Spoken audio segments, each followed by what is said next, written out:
সবাইকে test of বাংলায় welcome জানিয়ে শুরু করছি আজকের ভিডিও। আশা করি সবাই অনেক ভালো আছেন। আজকে তৈরি করে দেখাবো নারকেলি পিঠা।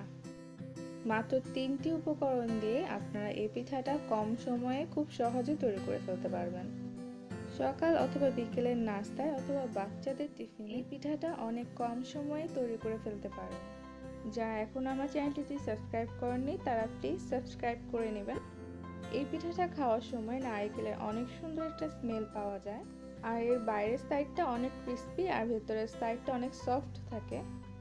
এবার তাহলে রেসিপিটি তৈরি করার প্রণালীটি দেখে নিন। এই রেসিপিটার প্রথম ইনগ্রেডিয়েন্ট হলো নারকেল। এখানে নারকেল নিয়েছি প্রায় 2 কাপ পরিমাণে। নারকেলগুলোকে একটা ব্লেন্ডারে নিয়ে নিচ্ছি। এবার এগুলোকে আমি ব্লেন্ড করে নেব। চাইলে ব্লেন্ড করার পরিবর্তে পাটায় বেটেও নিতে পারবেন। ব্লেন্ড করার জন্য পানি দিয়ে দিচ্ছি, প্রায় 1 কাপ পরিমাণে পানি লাগবে। ব্লেন্ডার জায়গায় ঢাকনাটা লাগিয়ে দিলাম। এরপর আমি এটাকে ব্লেন্ড করে নিয়ে তারপর আপনাদেরকে দেখাচ্ছি। নারকেল ব্লেন্ড করা হয়ে গেছে। এবার এই নারকেলে দিয়ে দিচ্ছি প্রায় 1 কাপ পরিমাণে চিনি,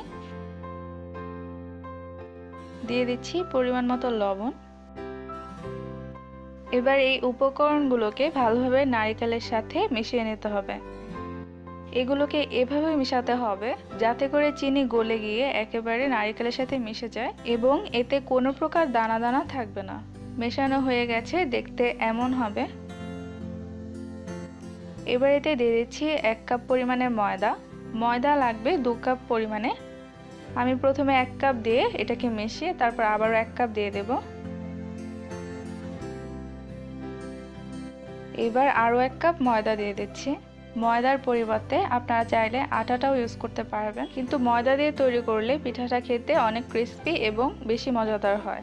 এগুলোকে খুব ভালোভাবে মেখে নিতে হবে। এরকম ঘন করে মেখে নিতে হবে। যদি মনে হয় ময়দা আরেকটু লাগবে আরেকটু দিতে পারবেন। হয়ে গেছে। এবার পিঠাটা ভেজে নেওয়ার পদ্ধতিটা দেখে নিন।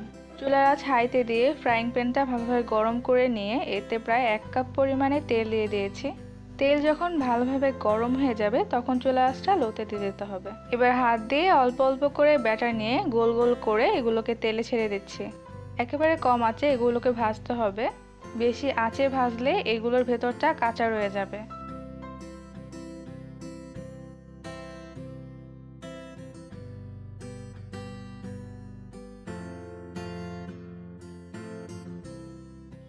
দু 3 মিনিট পর এক পাশে যখন বাদামি রং হয়ে আসবে তখন পিঠাগুলোকে উল্টে দিতে হবে।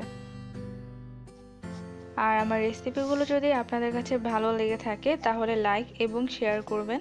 আমার চ্যানেলে আরও অনেকগুলো পিঠার রেসিপি আছে, চাইলে সেগুলো ট্রাই করে দেখতে পারেন। এবার এগুলোকে আবারও উল্টিয়ে দিচ্ছি।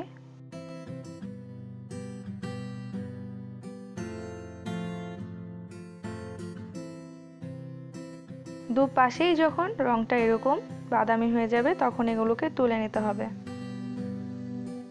পিঠাগুলো হয়ে গেছে। এবার এগুলোকে আমি তেল ছেঁকে একটা বাটিতে তুলে নিচ্ছি।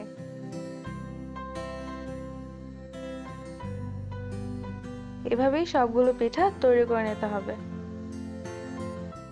2 কাপ নারকেলে অনেকগুলো পিঠা হবে। আমি এখানে অল্প পরিমাণে সাজিয়ে নিচ্ছি।